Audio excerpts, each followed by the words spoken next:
Olá, no Condecast de hoje nós vamos bater uma conversa muito interessante aqui com Leonardo Antônio Abrantes. Quem é, hein? Mas você vai saber, é o Léo Português, prefeito de Anchieta, está junto conosco aqui. Ô, Léo, muito obrigado pela presença, né? Vamos sentar aí, vamos bater esse papo, porque a gente quer saber como é que o município de Anchieta está agora nesse momento, né? E aí, eu vou dar aqui ó, um histórico do Léo. O Léo, ele é conhecido como Léo Português, cresceu no balneário de Iriri, em Anchieta, onde ficou conhecido por ser de uma família de comerciantes locais. O pai dele, Manel Português, aí veio esse nome. Ele herdou já o nome do pai, que era um comerciante lá na região. E o Léo foi vereador em Anchieta, de 2005 a 2008. Ficou como suplente no pleito, que tentou se reeleger. E está há 20 anos no grupo do Fabrício Petri, né, que foi o ex-prefeito de Anchieta, filho de Edival Petri, que governou Anchieta por 3 mandatos. Foi secretário de Governo, Infraestrutura e Obras, Turismo, e também atuou como gerente da pasta de Segurança, cargos ocupados tanto no mandato do ex-prefeito Edival, quanto na do filho Fabrício.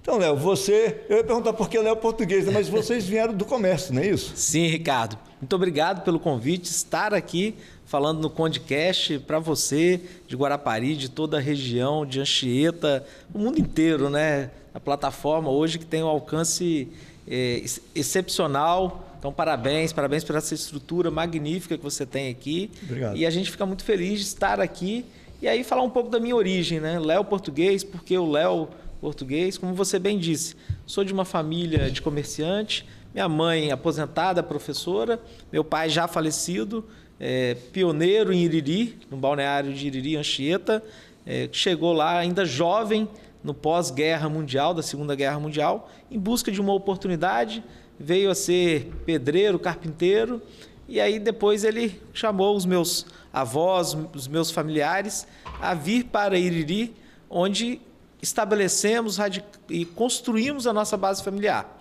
E a partir daí a gente foi criando um comércio, e eu atuei por 30 anos, ainda sou jovem, né? Mas comecei a trabalhar muito cedo, 30 anos ao lado dos meus pais, tomando conta, gerenciando o restaurante do Português. E todo mundo conhecia, o Léo do Português, o Léo do Português, o Léo do Manuel do Português. E ali foi formando essa minha identidade como Léo Português, já atendendo aos moradores de Iriri, de Anchieta, aos turistas que frequentam aquele belo balneário.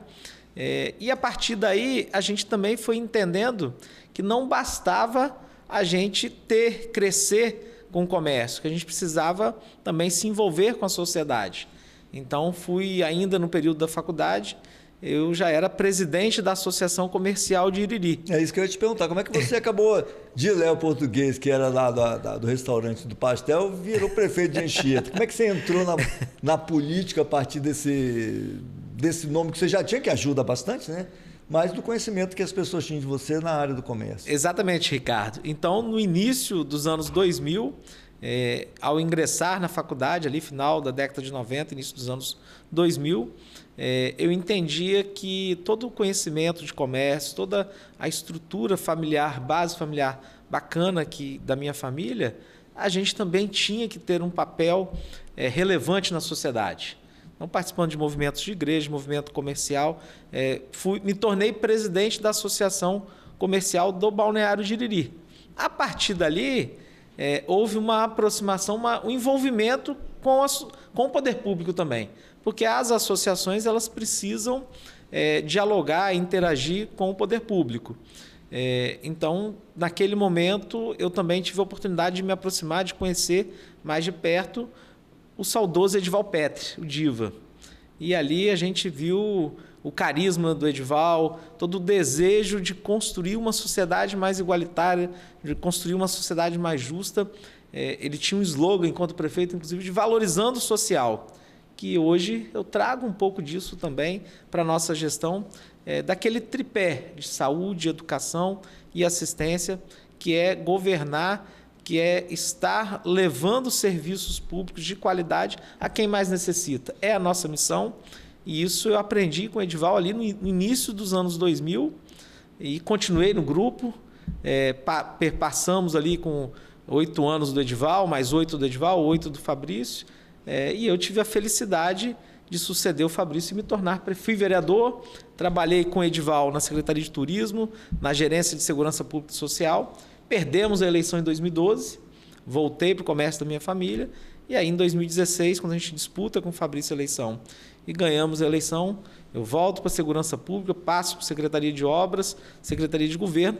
Então, acumulando experiências, expertises, relacionamento com a sociedade, com as comunidades, com as associações, e pude, então, colocar o meu nome para a reflexão da sociedade, debater com cada comunidade, conhecedor de cada pedacinho de nossa cidade. É isso que eu ia falar aqui com você.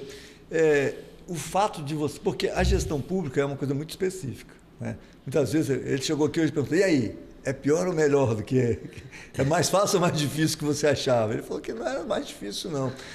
Mas por quê? Justamente porque a gestão pública ela é completamente diferente da gestão privada, empresarial. Você comandar a sua empresa, o seu restaurante, etc., é uma coisa. Você comandar uma prefeitura, até pela proporção, mas mesmo que as proporções sejam iguais, é muito mais específico a gestão pública. O fato de você ter passado por tantas secretarias te ajuda nesse momento, porque você passou lá, Secretaria de Segurança, você foi secretário de Governo, Infraestrutura, Obra, Turismo. Então você já sabe como funciona cada secretaria daquela. Não dá para o secretário falar assim: prefeito, a rebimboca da parafuseta, ela deu um problema aqui, assim, e aí nós não vamos conseguir, porque você fala: peraí, meu amigo, eu já fui secretário lá, não existe esse tal de rebimboca da parafuseta. Isso te ajuda na gestão hoje a ter a visão global do negócio prefeitura, porque no final das contas é um negócio. Você tem que pagar, você tem que receber, você tem que gerar receita, você tem que cumprir. E aí você tem que cumprir muito mais pré-requisitos e preposições que você tem que prestar conta, porque o dinheiro não é seu, é da comunidade. Mas se você acha que isso está te ajudando nesse momento? Sim, Ricardo, com certeza o fato de eu ter perpassado por várias secretarias, por vários órgãos da administração pública, me trouxeram uma qualificação a mais, um conhecimento profundo da gestão pública.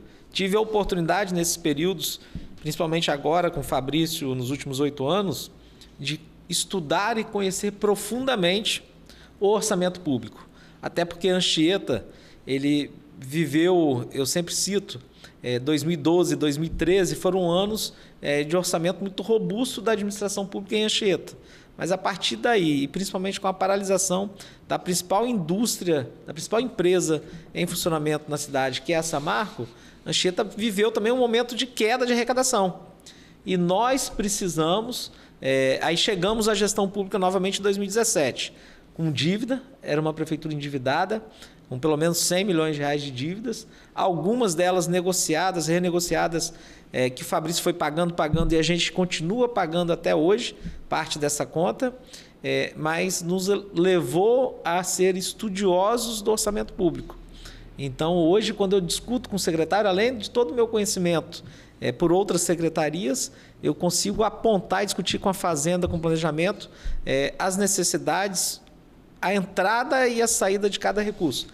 E aí, como a gente falava, a administração pública, ainda que tenha diferenças significativas de uma iniciativa privada, mas nós temos que qualificar a gestão pública como se iniciativa privada fosse, para buscar o melhor serviço, para vender qual a função da administração pública? É servir o público. Então, a gente tem que olhar para o nosso contribuinte como o meu cliente, como o nosso cliente. Está pagando a conta, porque quando houve essa questão lá da Samarco, e agora a gente está vendo que isso está se recuperando, não se recuperando, mas buscando novamente a produção, e a produção é que interessa, porque vai gerar o ICMS, que vai gerar essa receita do município de Anchieta, que já foi a segunda maior arrecadação de ICMS per capita do estado. Eu acho que ainda é agora. Não é. Mudou. Mas aí, na época, quando o Fabrício ganhou a eleição, a oposição deve ter pensado: vai se ferrar, né? Porque antes era uma beleza e tinha dinheiro à vontade. Quando tem dinheiro à vontade, você acaba ficando meio relaxado no controle de tudo isso, né? A gente sabe que Anchieta tem um volume de servidores públicos muito grande. E aí, mesmo assim, o Fabrício conseguiu dar giro no negócio, ser um prefeito empreendedor e conseguiu essa eleição agora, fez o sucessor. Mas como é que está a situação hoje em relação à arrecadação com o reinício das operações da Samarco? Já muda o quadro já começa a melhorar em termos de arrecadação para a Anchieta? Olha, por incrível que pareça, mesmo com o retorno da operação da atividade industrial, este ano ainda há uma queda de receita, se a gente for comparar ao ano anterior. Hoje, quanto que é o orçamento anual da Prefeitura de Anchieta? O orçamento anual da Prefeitura de Anchieta, ele está em torno de 390 milhões de reais. Para uma população de 30 mil habitantes. Mas se a gente for puxar ali, há 12 anos atrás, o orçamento já era de 310 milhões. Então, com o passar do tempo, a estrutura administrativa cresceu, mas o orçamento ele continua patinando um pouco, continua inferior àquilo que era necessário. E aí nos força a buscar parcerias importantes com o governo do Estado, com a bancada da Assembleia Legislativa, com o governo federal, com o nosso governador Renato Casagrande, com o Ricardo Ferraço. A gente tem buscado aperfeiçoar essa relação para trazer recursos para a nossa cidade. E qual é a expectativa de retorno de receita a partir do reinício da operação da Samarco? Então, Ricardo, neste momento, a Samarco Mineração passa por um processo de evolução, de busca de retomada, aumento de produção. Até o ano passado, a produção da Samarco ainda era em torno de 32%. Esse ano ela já vira para 60%. Mas, em termos arrecadatórios, isso leva 2 anos para trazer recursos novos para a cidade. Significa que daqui a 2 anos a receita vai crescer mais. Mas temos buscado alternativas de investimentos no turismo, de investimentos em outras atividades econômicas para que Anchieta possa melhorar a sua arrecadação e continuar prestando um excelente serviço em saúde, em educação, na assistência, em todas as áreas que são importantes para a cidade. A leitura, eu fiz uma leitura, a gente fica pensando nas coisas, quer pensar nisso, mas pensando que meus botões para Anchieta está com uma situação muito legal, porque houve um controle dos custos e dos gastos públicos, né? Então, se para esse momento houve o controle e vocês estão conseguindo fazer o município girar, eu tenho visto lá, tem bastante obra, né? A gente sabe que as obras elas são obras que vêm com o apoio do governo do Estado, mas a gente sabe que o Anchieta está girando. E aí, à medida que for aumentando a arrecadação, isso vai ficar bem melhor, eu acho, para a Anchieta. Vai ter um futuro em 2, 3 anos, você dentro do seu mandato, você consegue chegar ao final do seu mandato com uma saúde financeira muito boa para o município. Sim, é uma expectativa nossa, mas tão importante quanto cuidar da saúde financeira é cuidar da nossa gente, cuidar do nosso povo. E para isso, por exemplo, mesmo em meio a dificuldades, a gente abre agora no mês de maio um pronto-socorro infantil em parceria com o Hospital do MEPS. A gente faz investimentos importantes na educação. Anchieta, que nos últimos anos, em 2024, Anchieta, ainda no período do Fabrício, foi a cidade que mais investiu no Espírito Santo em saúde e a segunda cidade do Espírito Santo a investir em educação, que nos trouxeram índices do IDEB, por exemplo, numa escola lá, Tio Liliu, a segunda melhor nota em séries iniciais do Espírito Santo é de uma escola de Anchieta. Fluência em leitura em castelhanos, todas as nossas escolas aqui de Maimbá, de Recanto do Sol, que fazem aqui quase como uma divisa com Guarapari, evoluindo e crescendo nos índices de educação. Mas um investimento, por exemplo, nesse momento também na outra ponta, na reurbanização da Orla de Ubu, para potencializar ainda mais aquele balneário belíssimo, investimentos no turismo que visam a fortalecer essa atividade econômica também muito importante, assim como a gente precisa permanentemente investir no turismo religioso. A gente viu que Anchieta reformulou Castelhanos, né, que é uma praia que agora era completamente urbanizada e ficou melhor, porque muitas vezes há aquele cara que fala assim, mas aqui era bom quando tinha areia, pé no chão, isso não é uma verdade, né? Porque o que a gente vê hoje, por exemplo, em Castelhano, a estrutura ela é bem melhor, né? E isso puxou um desenvolvimento lá. A gente vê que tem obras, tem hotéis, tem pousadas. Agora, Anchieta, assim como Guarapari, tem um diferencial maravilhoso, né? Que é a areia monazítica, que é muito pouco explorada, e Anchieta também tem, né? E tem essa questão da biodiversidade marinha aqui, que a gente tem a capital brasileira da biodiversidade marinha, e que são atrativos que não são usados como atrativo realmente. Você conhece alguém que fala assim, eu vou para Guarapari porque lá tem a biodiversidade marinha. Tem meia dúzia de gato pingado que vem, pega um barco aqui, vai fazer mergulho, tira certificados. Mas Anchieta tem essa questão do Santo José de Anchieta, né? Que é também assim, uma questão maravilhosa em termos de aproveitamento e para que dê mais fluxo turístico. O que tem sido feito para aproveitar essa bênção, porque é uma bênção, porque é de religião, e que é um diferencial, porque é uma cidade que tem... por exemplo, você vai para a Itália, você vai em um monte de cidade lá, porque é a cidade de um santo tal. Porque aqui é Pádua, Santo Antônio de Pádua, eu vou lá porque é por causa do santo. Eu vou em tal lugar por causa do santo tal. Eu vou ter que tal lugar lá em Portugal, porque tem a santa das crianças que viram aparição. Hoje a gente ainda não vê isso efetivamente aqui em Anchieta. O que pode ser feito nesse sentido para aproveitar esse momento e aproveitar esse diferencial que foi entregue para o município de Anchieta, que pelo nome já diz tudo, né? Ricardo, um bom questionamento, importante, obrigado pela pergunta. É necessário investir na promoção do destino turístico de Anchieta. Acho que esse é o nosso principal desafio, trazer mais turistas, tornar o Santuário Nacional São José de Anchieta mais conhecido, mais visitado durante todo o ano. E para isso nós estamos, neste momento, realizando um termo de cooperação técnico-financeira, que a gente chama de fomento, que é a transferência de recursos ao santuário para a ampliação do destino, para a ampliação da divulgação do Santuário Nacional São José de Anchieta, que vale a pena você conhecer. Ali tem um centro de visitações, tem um café magnífico. Anchieta também tem uma gastronomia maravilhosa e temos em Anchieta um pôr do sol mais bonito do Brasil, ali na região de Porto Velho, Boca da Baleia e Ponta dos Castelhanos. Como é que a gente pode fazer para que esse turismo se formate de uma forma mais profissional e que ele caminhe pelo Caixa 1 e não pelo Caixa 2, como a gente vê praticamente acontecer o tempo inteiro? Porque o Caixa 2 não só é uma questão tributária, mas é uma questão também da profissionalização do negócio. Então é o cara que pega, eu levo você no meu carro, o outro vai no pó do barco dele, muitas vezes não tem segurança. Como é que a gente faz para poder dar um rumo melhor para isso?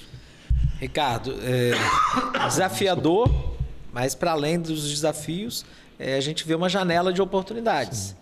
De buscar o fortalecimento do turismo, a profissionalização do turismo, para que a gente possa sair dessa atividade, de ser uma atividade onde há um alto índice de informalidade, para a busca da profissionalização, da capacitação. Acho que também é uma palavra-chave aqui, a gente fortalecer a qualificação, a capacitação da mão de obra dos trabalhadores do turismo, mas para que a gente possa fortalecer toda a cadeia e ela seja uma cadeia produtiva durante todo o ano, porque aí ela se torna mais sustentável. E Anchieta, a gente também acredita que dentro da nossa gestão a gente tem feito trabalhos nesse sentido para fortalecer o turismo de base comunitária, o turismo de experiências, que são atividades que vão interagir, integrar com a própria comunidade. A comunidade tem que ter o pertencimento, que a cidade tem um santo. A comunidade tem que sentir pertencimento para acolher e receber bem o turista. Com certeza. Porque quando a gente acolhe bem alguém, quando a gente acolhe bem ao turista, a condição dele se apropriar, dele usufruir de toda a nossa beleza natural, das questões gastronômicas. Anchieta tem mar e montanha ao mesmo tempo. Você consegue estar na praia e no final do dia poder ir ao interior, tomar um café, conhecer uma agroindústria. Então tudo isso é possível em Anchieta. Conhecer o manguezal, que é o segundo mais bem preservado do estado do Espírito Santo. Muito bonito. Fazer um passeio de barco, as ruínas, que também é espetacular. Tem esse passeio lá? Tem Mas passeio. Tem uma operadora que opera isso? Então, são essas questões que a gente tem que trabalhar para fortalecer o turismo de nossa cidade, e a gente já tem feito isso no dia a dia. Tem um pórtico de entrada, aqui você vai... Porque o turismo, assim, eu já fiz turismo na China, e longe para diabo, caro a beça. Aí chegamos lá na China e estava andando, aí o guia chegou e falou assim: esta é a Pedra do Imperador. aqui o imperador sentava e refletia e tinha soluções sábias para os problemas. Eu falei para o meu irmão, pô, nós andamos para caramba, pagamos uma grana danada para ver uma pedra. Ver a pedra. Isso é o turismo. Isso é o turismo, né? Porque as pessoas a pedra do imperador.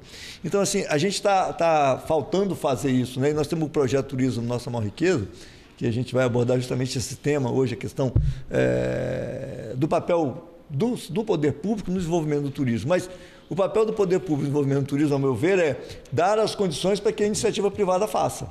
Mas aí é deixar do pescador, em vez do pescador, que em vez de pescar vai fazer o dia lá do tour, ter uma empresa, uma operadora que faça isso e que recolha os seus impostos. Aí sim a arrecadação do município cresce. Agora, Léo, nós vimos que o Condesul, é Condesul o nome, não é isso? Sim.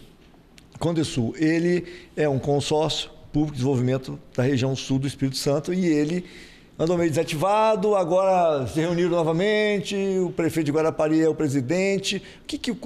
Assim, vamos ver o que vai acontecer, porque só formar ator, mas o que o Condesul pode ajudar no desenvolvimento dessa região aqui do Litoral Sul, pegando Guarapari, Anchieta, eu acho que Piúma faz parte também. Alfredo Chaves. Alfredo Chaves, essa região que é uma região em que a gente vê que o centro dessa região é Guarapari e Anchieta. O que pode fazer e o que se espera do Condesul? Ricardo, tenho certeza que a população da região, a gestão pública regional, ela pode ser compartilhada, ela pode ser integrada para que possamos trazer resultados mais eficientes, propostas mais eficientes a toda a nossa região. O Condesul ele foi criado lá em 2010, 2011, no auge da produção industrial da nossa região, onde ali a Samarco estava finalizando a construção de sua quarta usina. E ali o Edival Petri liderou na região esse movimento, junto com o Ministério Público, dessa criação de governança regionalizada. Hoje nós participamos de forma consorciada, por exemplo, que chamamos de Sim Expandida Sul, que são soluções para a saúde, é o consórcio de saúde. Mas ele é muito específico, voltado à saúde. E agora, ao sermos eleitos, o prefeito aqui de Guarapari, o Rodrigo Borges, ele tomou essa iniciativa de falar, olha, precisamos sacudir a região novamente, nos convidou, nos chamou para participar, para reativarmos esse colegiado de prefeitos que tem esse intuito de buscar soluções integradas, que pode perpassar por infraestrutura, por tecnologia. Estamos vivenciando um momento, e a gente falava isso há pouco também, de inovações tecnológicas, de atualizações extremamente velozes.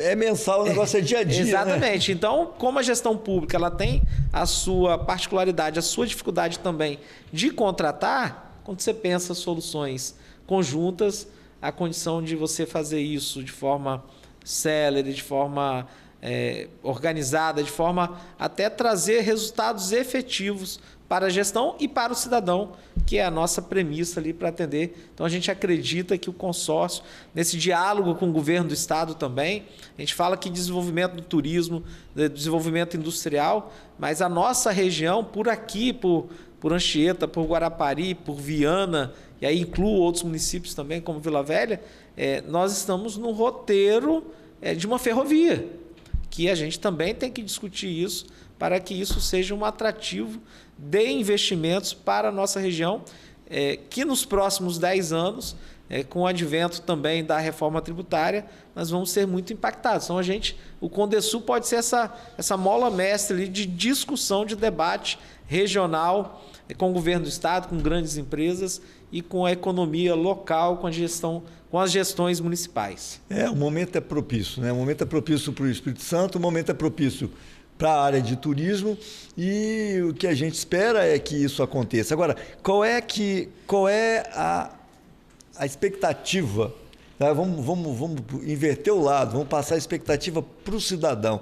Qual é a expectativa que o cidadão de Anchieta pode ter da sua gestão? Porque Edival, Fabrício, era Edival e Fabrício. Tudo bem, você é do mesmo grupo. Você é Léo Português. Então você não vai ser Edival e Fabrício, né? Você tem personalidade própria, você tem uma proposta de gestão que, evidente, deve estar sendo discutido dentro do grupo de vocês.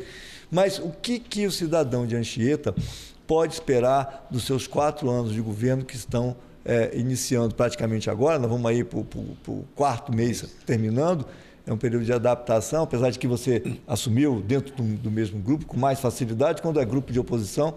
Mas o que o cidadão de Anchieta pode esperar da sua gestão? Vai chegar daqui no final do seu primeiro mandato aqui, se você não for mais candidato a nada. O que ele pode esperar de Anchieta naquele momento?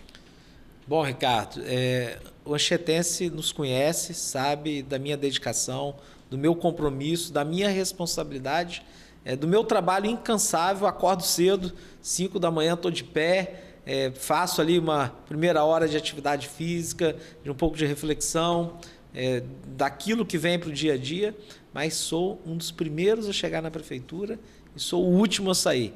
Então, normalmente até às 9 da noite a gente está ali despachando, a gente está batalhando, a gente tem buscado essas parcerias que já falei aqui com o governo do estado, com a Assembleia, com a bancada federal, para aperfeiçoar a nossa relação, para trazer recursos para a nossa cidade, essa relação com os prefeitos da região, mas assim, de uma forma também muito presente na sociedade.